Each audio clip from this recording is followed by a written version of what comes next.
No nosso dia a dia, vocês sabem que a gente tem uma rotina, não só escolar, mas a gente tem a hora certa para comer, a gente sente sono numa determinada hora e praticamente é impossível, né, a gente não ter uma noção de que horas são. Parece que mesmo se você não quiser, você vai acabar sabendo que hora que é. Se você vira, olha para o seu relógio, está lá. Se você abre o seu celular, você tem a informação da hora. Olha para o céu, você sabe se está claro, se está dia. Olha, não existe videocassete mais, né? Mas sei lá, o DVD, ou mesmo a televisão, você tem sempre a noção da hora do seu dia. E você consegue organizar suas atividades de acordo com essa hora.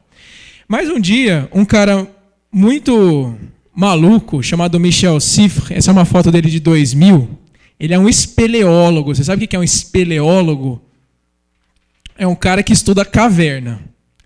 E ele parou assim e pensou, mas gente, será que o meu ciclo de atividade, de acordar, dormir, comer, ficar em jejum, será que isso é intrínseco meu? Será que o meu corpo vai sentir todas essas necessidades naquela determinada hora, ou eu faço isso porque eu estou sendo influenciado pelo meu mundo externo? Então, ele queria saber se o próprio corpo dele, na ausência de luz, de relógio e tudo mais, de uma rotina pré-estabelecida, se o corpo dele iria respeitar a mesma rotina que ele teria naquela época, só que sem a influência de luz, de nada dessas coisas. Então, a ideia genial dele, que, na verdade, não seria aprovada em nenhum lugar hoje em dia do planeta, e também eu não recomendo que vocês façam, foi se trancar numa caverna profunda, na ausência de luz, e, enfim, qualquer comunicação com o mundo exterior durante 3 meses. Ele levou comida, uma caminha, ficou lá anotando que horas que ele comia, ele sempre... Na verdade, ele tinha uma comunicação com o pessoal de fora, então, na hora que ele comia, ele mandava um rádio, estou comendo, anota aí. Aí, quem estava lá fora olhava a hora. E aí ele ficou 3 meses para saber se o corpo dele seguia o mesmo ritmo, mesmo sem ter noção de que dia era, de claro e escuro, se ele conseguiria seguir esse ritmo ao longo do tempo. Isso ele fez e depois, acredito, outras pessoas fizeram também. Então teve um grupo de pessoas, na verdade, de estudos que entraram em caverna e tentaram ver se a gente tinha um relógio biológico interno que fosse sempre certinho, que não estava sendo influenciado por luz ou nada do gênero. E o que aconteceu, na verdade, foi isso. Esse é um gráfico, não se assustem. Aqui mostra as horas do dia, tá? E essas barrinhas aqui, vocês estão vendo? São a duração do sono dessas pessoas que estavam na caverna. Então, ó, até aqui eles tinham um relógio com eles na caverna. Então eles estão olhando, é meia-noite, então acho que eu vou dormir agora. Então dormia. Então, por exemplo, esse primeiro dia, enquanto eles ainda estavam com o relógio, ó, eles dormiam que horas? Que horas que eles começavam o sono deles? Meia-noite aqui, né? É o 24, pode ser. A meio-dia está aqui, 6 da tarde, meia-noite. Aqui é o outro dia.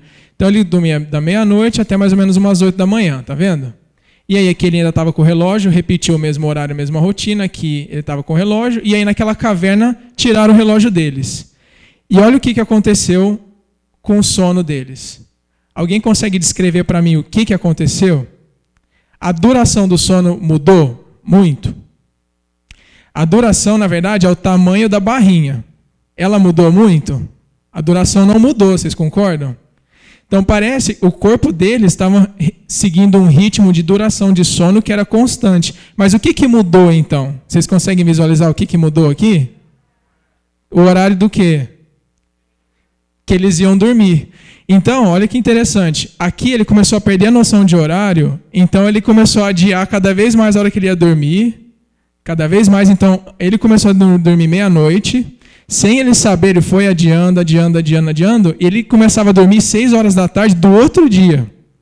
Então, assim, que informação que ele tirou desses experimentos iniciais? E ele que começou o estudo de ritmos biológicos, que é o que a gente chama de cronobiologia.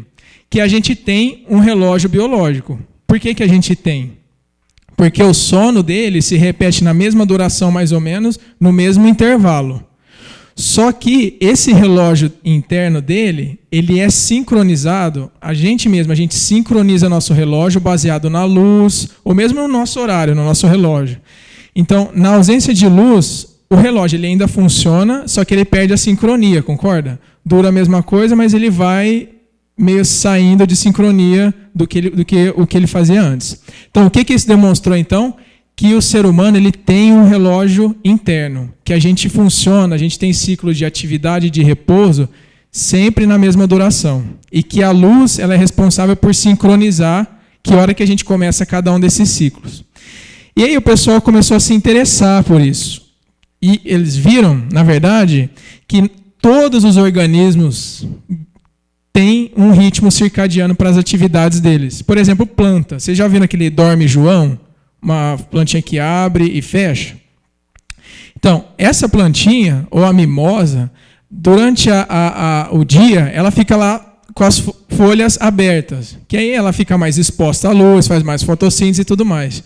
Quando chega a noite, a folha fecha. Tá? Então, ele sempre tem esse ciclo de abrir e fechar. E o que vocês acham que acontece quando eu pego essa planta e deixo só no escuro? Ela vai continuar abrindo e fechando? Vocês acham que não, né? Mas, para surpresa do pessoal, ela continuava abrindo e fechando. Que é a mesma coisa que acontecia com o sono do ser humano. Ou seja, ela tem esse ritmo sempre, mas ela só sincroniza com a luz. Então, a luz é um sincronizador. Tá? Bom, então, os organismos humanos e não humanos, a gente tem esse ritmo circadiano que se repete. Até agora a gente viu de comportamento. E aí surge uma outra pergunta. Será que apenas o comportamento é circadiano? Ou seja, será que as nossas células, elas produzem ou os nossos hormônios são produzidos de uma maneira circadiana? Será que a nossa fisiologia, ela também varia ao longo do dia? E isso foi um dos pequenos experimentos que a gente fez lá no laboratório, porque eu era interessado no sangue, em estudar o sistema de produção de células sanguíneas. Então, um experimento que a gente fez foi o seguinte, ó. Opa, tá bom. E, bom, daí só voltando um pouco, né, para situar vocês na parte de produção do sangue, desde que os peixes surgiram na Terra, a gente produz sangue dentro dos ossos. Vocês sabiam disso? Lá na medula óssea. Então, aqui no ser humano adulto, é onde a gente produz sangue, são nesses ossos que estão marcados em vermelho. E aqui é uma imagem, ó, de um fêmur, que é esse osso da coxa, do camundongo cortado. Então, aqui no meio, lá bem no recheio do osso, aqui no meio do osso, então o corte está longitudinal. É onde a gente tem a produção de sangue. Tá? E depois que o sangue é produzido aqui, as células do sangue caem para a circulação e são distribuídas. Então, a gente tem aqui que é a fábrica de produção, depois ela sai daqui e circula. Tá certo? Então, mais ou menos essa é a dinâmica que a gente conhece. E a gente se perguntou se a quantidade de células que estão dentro da medula óssea e fora, ela variava ao longo do tempo. Então, para fazer esse experimento, a gente pegou animais que estavam em ciclo de claro, escuro, como a gente vive normalmente, e a cada 4 horas a gente tirou o sangue do animal, da veia dele, eram camundongos, e a gente extraiu também células da medula óssea. E daí a gente contou ao longo dos dias. Foram 2 dias de experimento. Tá? E quando a gente colocou os resultados, o padrão foi impressionante. Eu vou mostrar para vocês o gráfico, vocês vão me ajudar a interpretar. O resultado foi esse daqui. Então, em vermelho, a gente tem o número de células da medula óssea.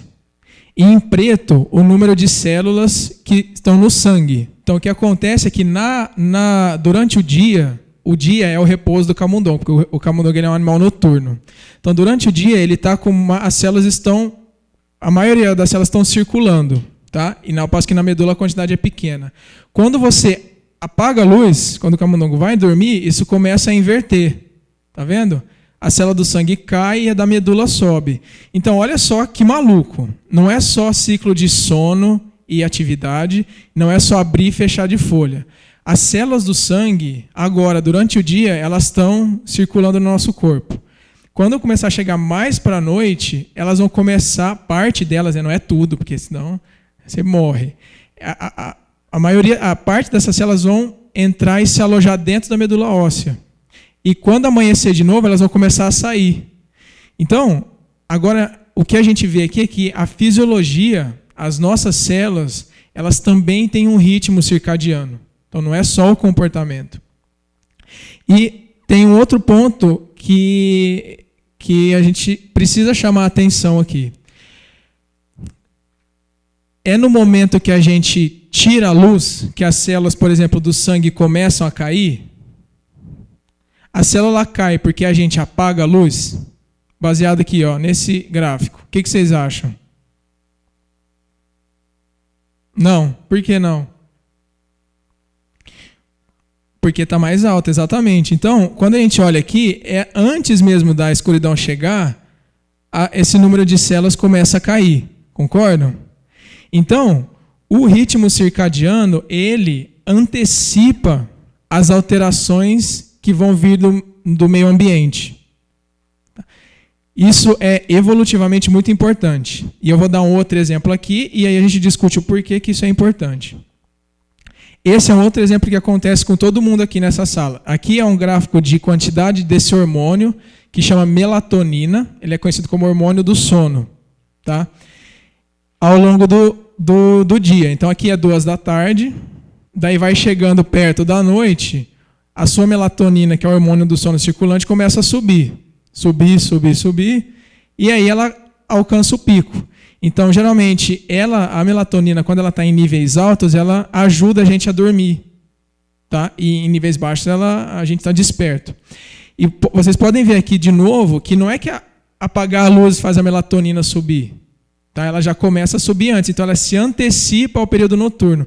Então, vocês conseguem entender que não é alguma coisa que está de fora influenciando, mas a gente tem um mecanismo que parece que tem um ritmo de célula, de comportamento e de hormônio que está flutuando.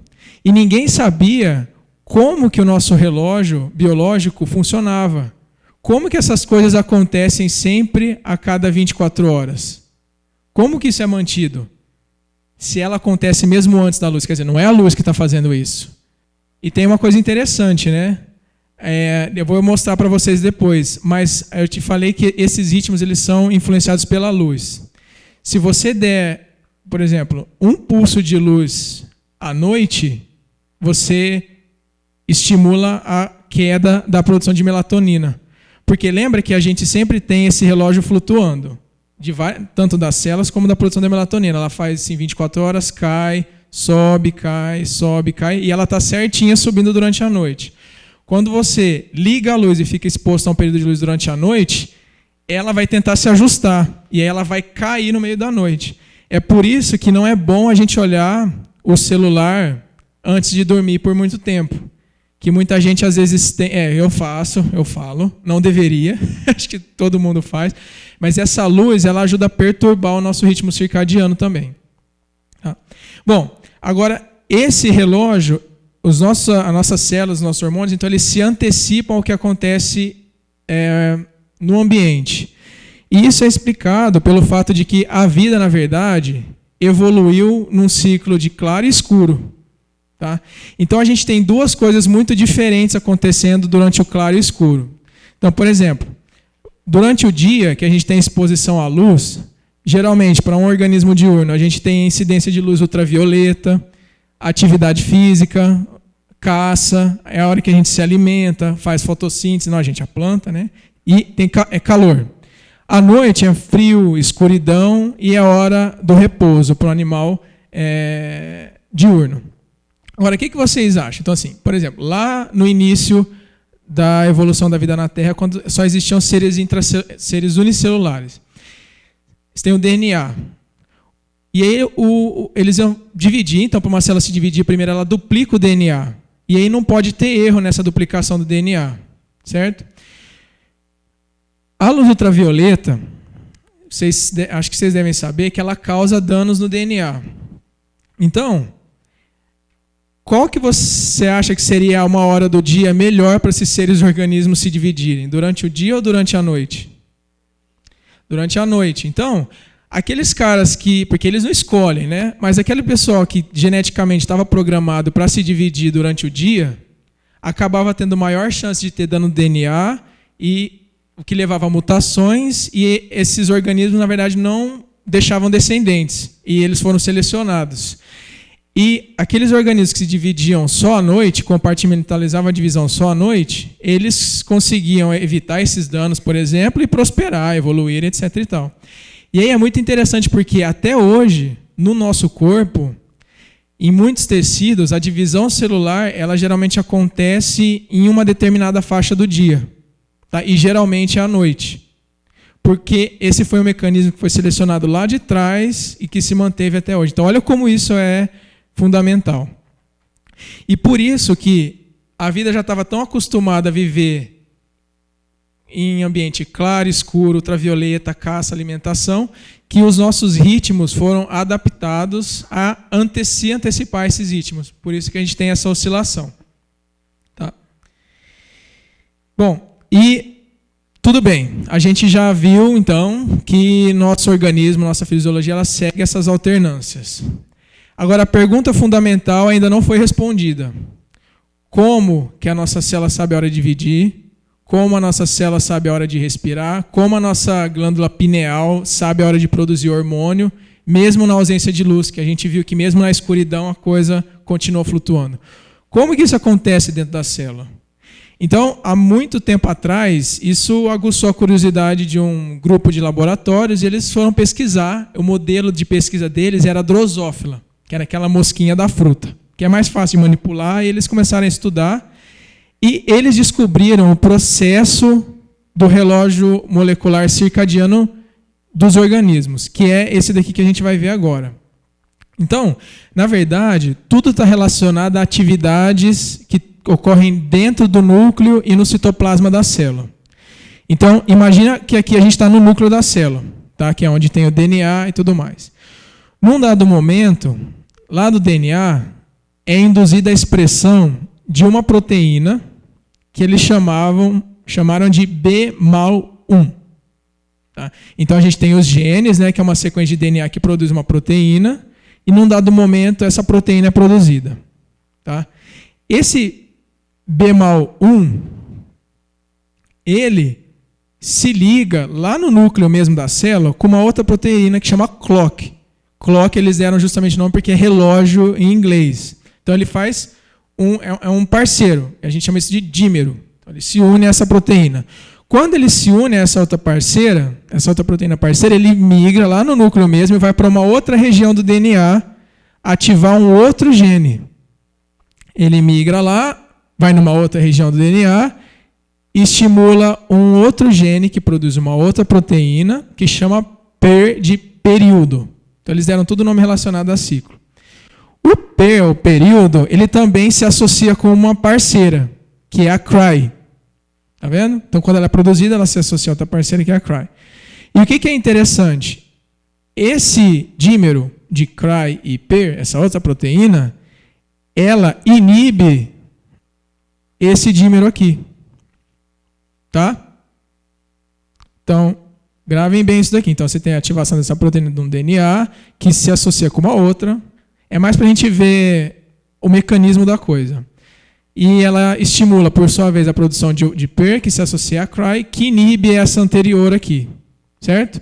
Então, se a gente simplificar esse esquema, ficaria assim, ó. Né? Então, a gente dá uma limpada lá nas figuras de DNA. A gente tem B-mal1 clock ativando, que é sinal de positivo, PER e CRY, e eles, por sua vez, quando está em grande quantidade, acabam inibindo essa daqui. Vocês conseguem imaginar o que vai acontecer aqui? Um ciclo, né? Exatamente. Isso tem um nome feio, né? Que em biologia a gente gosta de dar um monte de nome, mas é um mecanismo chama retroalimentação, quer dizer, que se autoalimenta, chama retroalimentação negativa. E aí eu vou explicar, então a gente vai demonstrar o que vai acontecer. Então, como que funciona esse ciclo, né? Que o colega de vocês falou aí. Vamos considerar um dado momento que a gente tem pouco desse dímero do B-mal1 e pouco de PER, que é o momento inicial. Então, no primeiro momento, a gente aumenta a expressão do B-mal1. O que vai acontecer? Ele vai lá e estimular a produção de PER-CRY, certo? E ele vai aumentar. Só que PER-CRY inibe B-mal clock. E o que vai acontecer agora? Quando começa a ter muito PER-CRY aqui? O que acontece com o B-mal1? Aumenta ou diminui? Diminui. Então ele vai diminuir. Se eu diminuo aqui, que vai acontecer com esse? Diminuir. Quer dizer, diminuir, ele não estimula mais, então diminui de novo. Se ele diminui, essa inibição ela diminui também, não diminui? Então cortou. A gente volta para o zero. E aí voltou. Bom, como não tem ninguém reprimindo esse aqui, ele aumenta. Se ele aumenta, ele estimula o outro, que aumenta. Se o outro aumenta, reprime o primeiro. E aí o primeiro cai. Aí cai de novo. Daí não estimula. Daí vai. Tá? Aumentou, diminuiu. Fechou. Não ia repetir isso umas 40 vezes para vocês gravarem, mas acho que não precisa, né? Então, isso, vocês percebem, como o colega de vocês falou, é um ciclo. E isso fica, então, girando como se fosse uma engrenagem de um relógio. Agora, adivinha quanto tempo demora para a gente completar esse ciclo na célula, lá no núcleo? 24 horas, mais ou menos. Tá? Então, isso que foi descrito é o relógio, é um relógio, parece um relógio, molecular, porque ele acontece com moléculas, com proteínas, circadiano. Então, é um relógio que demora mais ou menos 24 horas para girar. E isso está dentro de cada célula do nosso corpo. Tá? E o que é mais importante? Tudo bem, mas isso aqui vai ficar rodando, e daí? Como que isso tem relação com produção de hormônio, com a minha atividade? Se essa coisa vai ficar rodando ali, vocês não estão vendo aqui ligação com nenhum desses outros fenômenos, né?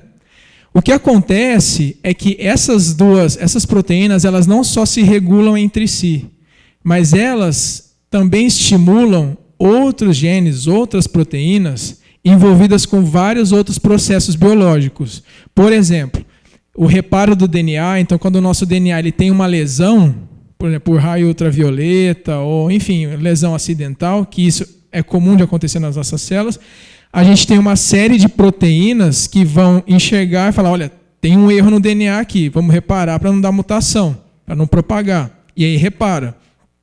Esse sistema de detecção de erro no DNA é, por exemplo, regulado por essas proteínas do relógio.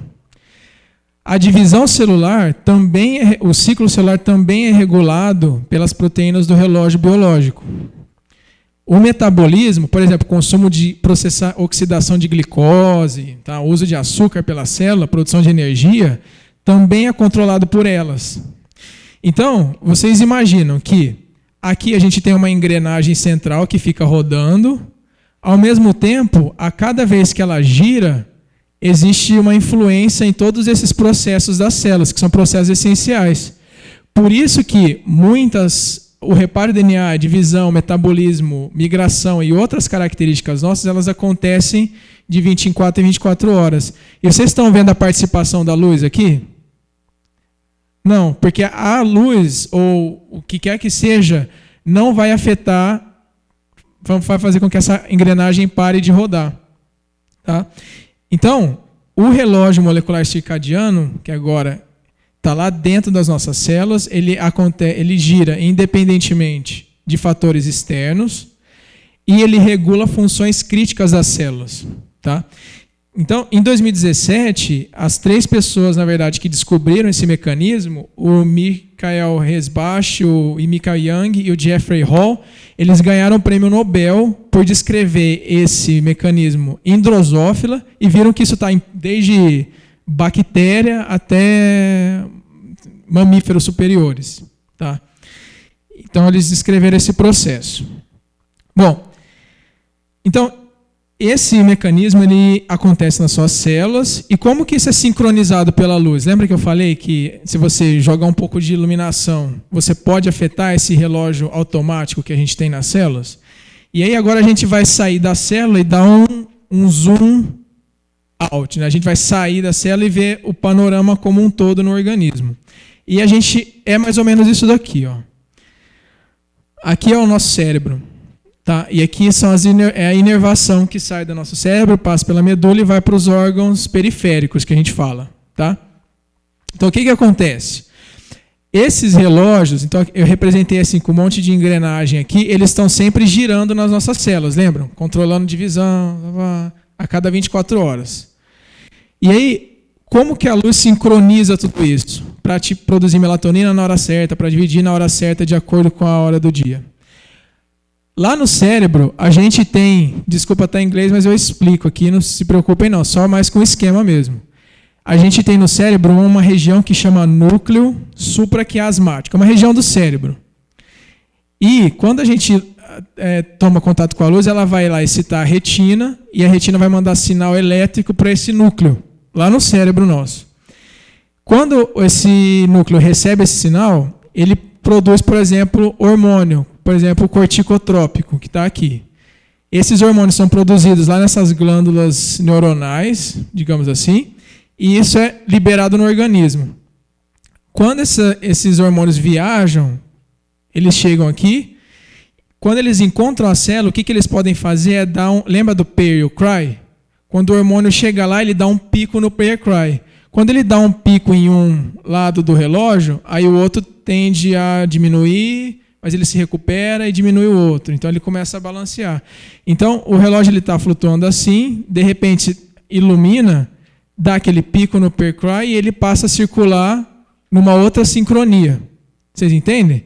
Então a luz causa liberação do hormônio, o hormônio vai até as células, e quando o hormônio chega nessas células, eles estimulam aquele relógio nosso a circular naquele, dá um pico naquele determinado momento, e assim ele acerta o relógio. Tá? Então por isso que a luz ela vai sempre, na verdade, sincronizar aquela oscilação. Então é assim, mais ou menos, que funciona a sincronização do nosso relógio biológico. E aí, vocês viram que essa maquinaria molecular, ela controla regiões muito importantes para a célula, o metabolismo, o reparo de DNA e tudo mais. E quando a gente pensa em doenças, então diabetes é uma doença metabólica. O câncer é uma doença que envolve a divisão descontrolada das células, por exemplo, e também dano de DNA, porque dano de DNA pode causar mutações que pode levar à origem do câncer. Então, a perturbação do ritmo circadiano, ela pode ser perigosa. E isso já foi reconhecido há um tempo, e olha só que incrível, a Agência Internacional para a Pesquisa em Câncer, ela classifica a perturbação do ritmo circadiano, por exemplo, pelo trabalho em turno, sabe, que a pessoa que fica 24 horas acordada, dorme 12, depois fica 24 horas, depois tem folga, fica totalmente desincronizada.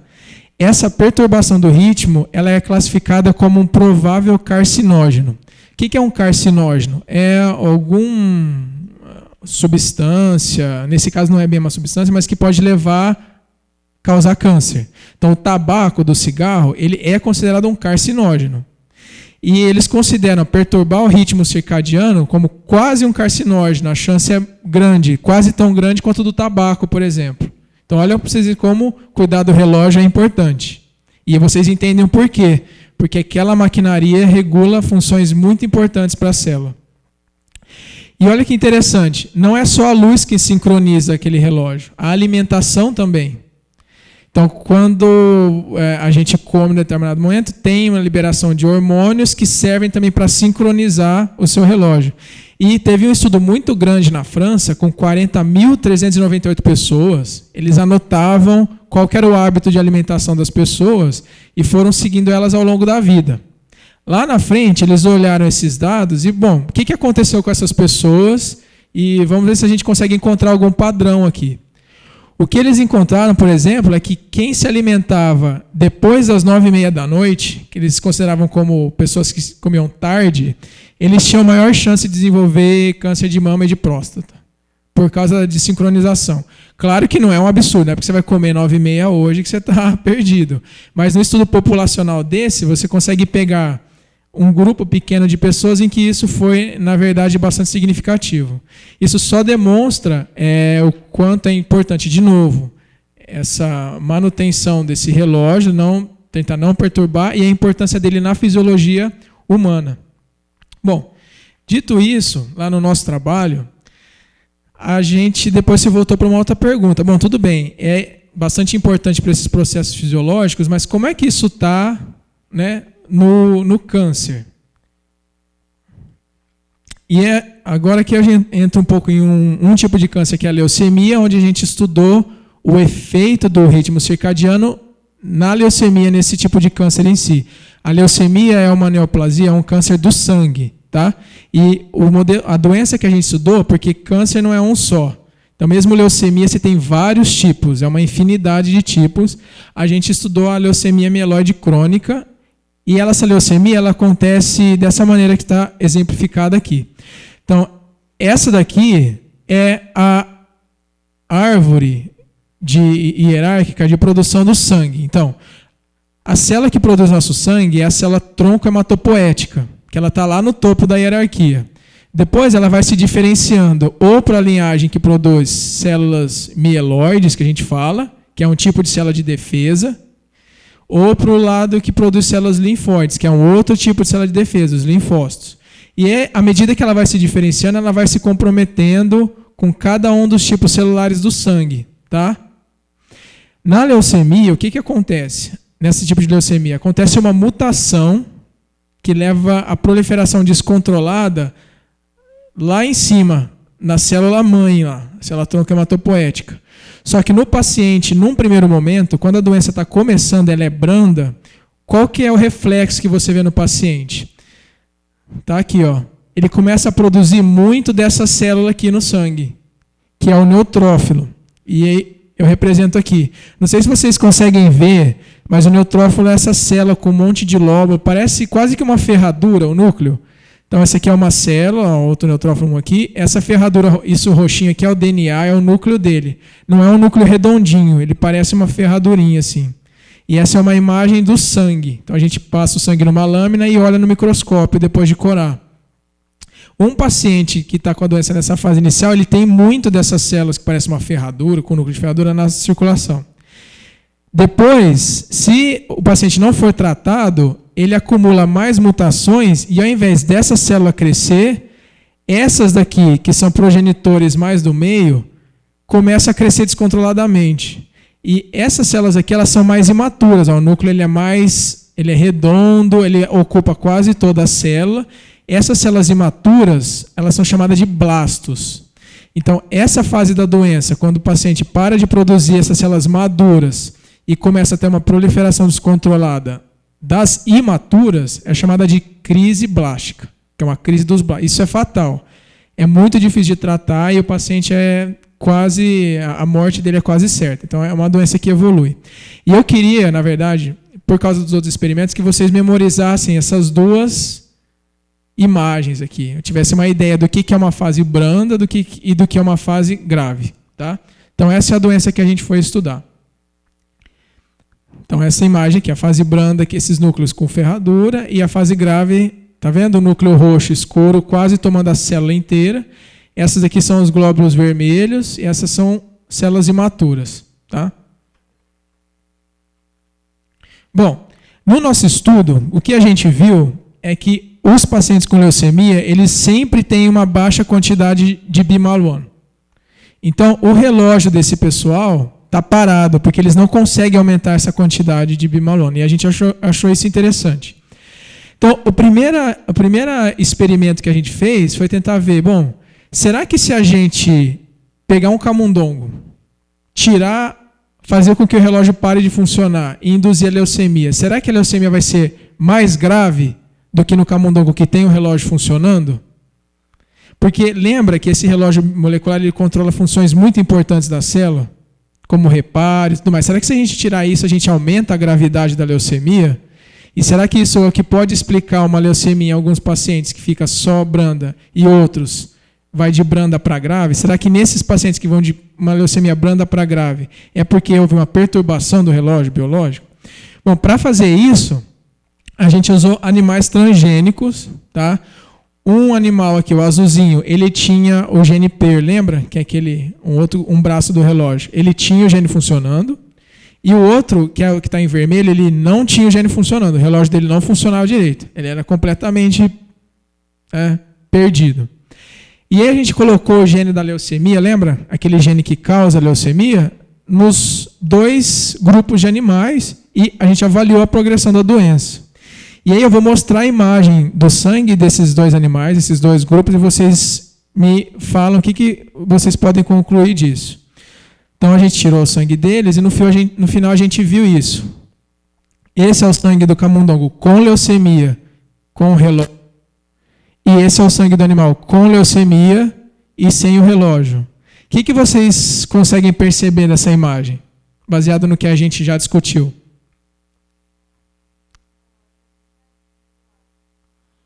Oi? E com relação ao tipo de célula que vocês estão vendo? É a mesma célula que está aqui e aqui? Não, né? Vocês lembram daquela figura que eu pedi para vocês lembrarem? Essas células aqui, elas são típicas da forma branda ou da forma grave da doença? Da branda. E essa daqui? Então essa célula é uma célula imatura, concorda? Então a leucemia que esses animais sem o relógio desenvolveram é uma leucemia mais agressiva. Aqui é só um exemplo. Tá? E aí, quando a gente olha a curva de sobrevida, que é esse gráfico aqui é assim, ó. Aqui é o dia depois do início da leucemia e aqui é a porcentagem de sobreviventes. Então, no dia 0 sem leucemia, eu tenho 100% de sobreviventes, concorda? Ninguém morreu ainda. E aí, cada queda aqui significa uma ou mais mortes. Tá? Então, o que vocês conseguem concluir aqui? Olhando esse gráfico, vocês conseguem visualizar qual é a pior situação, o vermelho ou o preto? O vermelho. Porque aqui, olha, em 49 dias, eles sucumbiram à doença. E ao passo que quem tinha o relógio funcionando, pelo menos mais de 60% sobreviveram. Tá? Então, perder o relógio biológico acelera e faz com que a progressão da leucemia seja mais grave. Então, esse é o experimento que a gente fez lá. Aí, agora, para finalizar, uma outra pergunta. Tudo bem, a gente sabe que fica mais grave. O que a gente pode fazer a respeito disso? Será que a gente consegue arrumar esse relógio no paciente e fazer com que ele fique íntegro e fazer com que e levar a eliminação da leucemia, sabe, pela correção do relógio biológico? Porque imagina, se a célula está lá cheia de dano de DNA, leucêmica, o relógio está suprimido. Se a gente faz esse relógio funcionar, lembra que ele regula reparo de dano? Será que a célula não vai perceber o dano e ativar mecanismo de ou reparo ou de apoptose, que a apoptose é a morte programada? Então, às vezes, quando uma célula tem muito dano de DNA, ela mesma percebe que a coisa não tem escapatória e ela ativa uma coisa que a gente chama de apoptose, que a célula se suicida. Ela se suicida e isso evita que a gente desenvolva câncer. Será que se a gente devolver esse mecanismo para ela, consertando o relógio biológico, será que ela consegue olhar e ver, olha, está muito danificado, vou me matar? E aí a gente consegue eliminar essas células leucêmicas do paciente? Então a gente tentou bolar uma maneira de corrigir o relógio. Então lembra que o nosso relógio da leucemia não funciona. Só que o que eu não falei para vocês é que tem outras proteínas que interagem aqui. Uma delas é esse ROR, e o ROR ele ajuda a produzir bimaluano, tá? Porque a gente não tem nenhuma droga comercial, um medicamento que a gente consiga estimular diretamente essas proteínas. No momento é impossível. Mas a gente já tem uma que consegue estimular o ROR, que é esse nome aqui, SR1078. Isso a gente consegue comprar. Eles usam para outras coisas. Bom, e o que acontece se a gente dá essa droga? A hipótese é que se a gente desse essa droga nas células dos pacientes, fizesse esse teste, a gente iria estimular a produção de ROR, o ROR iria estimular a produção de bimaluano, aumentando o bimaluano, e aí o que acontece? Aumenta o percry, e aí a gente remonta o ciclo, concorda? E aí a gente destrava a roda. Será que se a gente fizer isso, a gente consegue matar a célula leucêmica do paciente, fazer com que a célula perceba o erro e entre em apoptose? E o que a gente fez foi um experimento assim, ó. A gente pegou células de paciente, agora são humanos, não são camundongos, saudáveis e células de paciente com leucemia. E a gente coloca essa célula numa plaquinha com uma espécie de gelatina com fator de crescimento que elas gostam de crescer. E a gente coloca a célula lá e colocou a droga e no outro grupo deixou sem a droga. Então o que vocês estão vendo aqui, ó, é a foto dessa plaquinha. Tá? com células saudáveis de doadores saudáveis e células de um paciente com leucemia. Cada mancha dessa daqui, tá vendo? É uma colônia, é uma célula que caiu lá e cresceu. Então, essa figura mostra que a nossa plaquinha lá, ela funciona bem, as células caem lá e crescem, tanto de quem é saudável quanto de quem tem leucemia. E aí a gente fala assim, bom, vamos colocar aquela droga para tentar ativar o relógio circadiano. E aí, na verdade, para nossa surpresa, olha o que aconteceu. Vocês estão vendo? O que aconteceu aqui no nosso tratamento?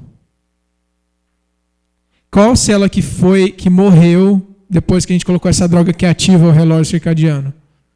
A célula de leucemia.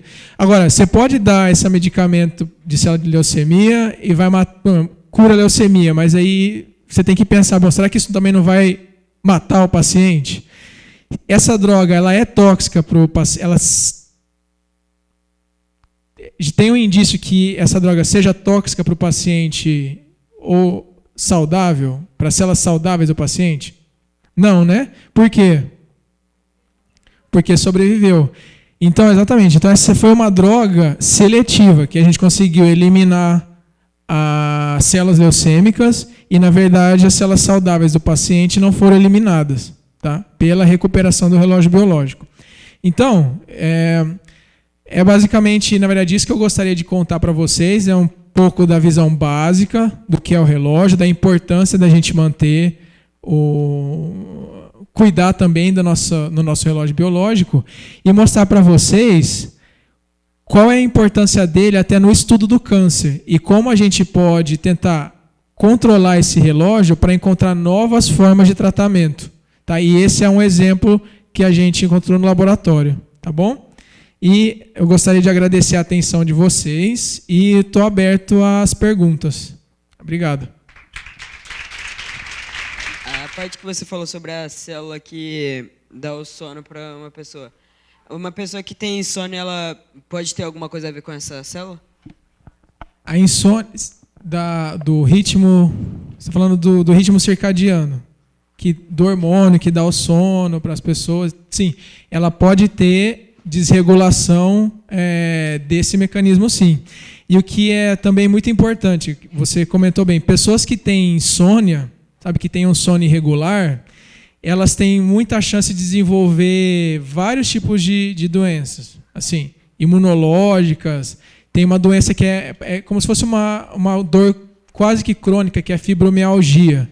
Então, gente que não consegue dormir, ela, ao longo da vida, ela vai tendo esse tipo de degeneração, porque ela perturba o relógio. E uma das causas pode ser, sim, um problema de produção hormonal dos hormônios do sono.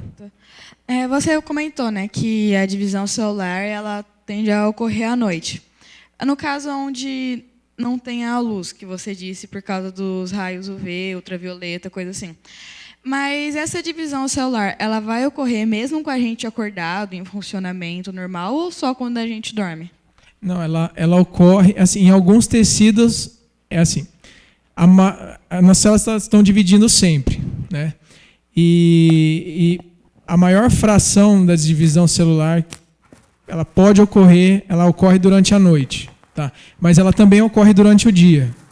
Mas a maior parte tende a ocorrer compartimentalizada durante a noite. Mas é isso, a resposta para a sua pergunta mais direta é que sim, ela divide, mas não é assim, não é que todo mundo está parado e chega à noite todo mundo divide, não. É que você tem uma sincronia. Então, sei lá, 60% das células que vão dividir, elas vão fazer isso à noite. Mas aí depois essa daí que acabou de dividir à noite pode dividir durante o dia, isso não tem problema. Não é uma coisa regulada no nível tão fino. Tá? Mas acontece a divisão em qualquer período. Tá? Você disse que o cara ele se trancou numa caverna em um lugar escuro. Teve alguém que fez um experimento semelhante a dele, só que em contato com a luz o tempo inteiro? Sim. Não, humano não. Mas é ótimo essa. Mas com animais eles já fizeram isso. Se você coloca ou com escuridão total ou com luz total, você mantém aquela oscilação. Tá? Então, assim, você fixa a condição, você não tem alternância, E então a oscilação ela ocorre do mesmo jeito, né? Ela sempre ocorre num determinado período. O que você começa a perder é a sincronia. Às vezes o sono que sempre ocorreria naquela região, naquele momento, ele não vai acontecer mais naquele momento. Tá? Ele vai começar a adiantar ou atrasar, porque você não tem mais aquela alternância de claro e escuro. Mas sim, já fizeram esse experimento. É que assim, e é mais perturbador, né? Porque a luz ela fica estimulando muito a melatonina. Então, é uma adaptação difícil, mas ela acontece. Mas eles geralmente tendem a fazer no escuro porque é menos estressante o experimento. Você disse que quando adiciona aquele tipo de droga especial, o nível de bemol 1 aumenta, certo? Isso, muito bom. E no caso, mata as células da leucemia. Isso funcionaria com outro tipo de câncer? Ou outras doenças? Isso pode funcionar, porque o relógio ele é desregulado não só na leucemia. A leucemia foi o modelo que a gente escolheu. Mas em câncer de mama, de cólon, que é um câncer de cólon, que é um câncer intestinal, ele também é desregulado. A gente não testou essa droga nesses tumores, mas é perfeitamente possível de funcionar, porque nesses eles também são desregulados. Então, sim, pode funcionar em outros. Professor, você conhece alguma pesquisa que já fez experimentos com prisioneiros que vão para solitárias? Que eu acho que é bem semelhante esse caso, né, de você ter as luzes ligadas o tempo inteiro, você não ter coisas para fazer na solitária. Então, quais seriam os efeitos que um prisioneiro passa quando ele fica nesse ambiente? Você fala aquelas técnicas de tortura? Não. Isso, que é uma punição, né? Bom, eles já sabiam muito bem, porque agora foi até bom você falar isso, que isso fica bem claro aqui, o quão prejudicial é isso para a fisiologia, para o corpo, perturba todo o seu circadiano. Então, os efeitos são pesadíssimos, né? Primeiro, a produção de hormônio de sono e estresse, ela é circadiana e ela é sincronizada com a luz. Então, você imagina o nível de estresse que a pessoa tem, de cansaço, porque ela vai ter dificuldade para dormir, enfim. E fora o que as alterações da fisiologia, elas são mais de longo prazo, você vai ver os efeitos, mas os efeitos hormonais, que são o que você sente mais imediatamente, eles são horríveis, né? A cortisona, que é esse hormônio de estar alerta, ela começa a subir, o cortisol ele começa a aumentar no início da nossa manhã, que é quando a gente acorda e fica alerta. E ela é estimulada pela luz, por exemplo. Então, se você fica lá com luz direta, dando luz no meio da noite, então o cara vai ficar... Quanto tempo uma pessoa poderia sobreviver em escuridão total? Essa é uma pergunta que eu não faço ideia, mas eu posso procurar e te responder. Não sei. Eu não acho, assim, os ciclos eles continuam a oscilar normalmente. As atividades fisiológicas também, lembra que a gente mostrou? Você perde a sincronia. O que você pode ter, sei lá, talvez falta de produção de vitamina D, você pode ficar fragilizado, mas eu não sei te responder quanto alguém sobreviveria. Muito obrigada mais uma vez. Obrigado a vocês, gente. Valeu.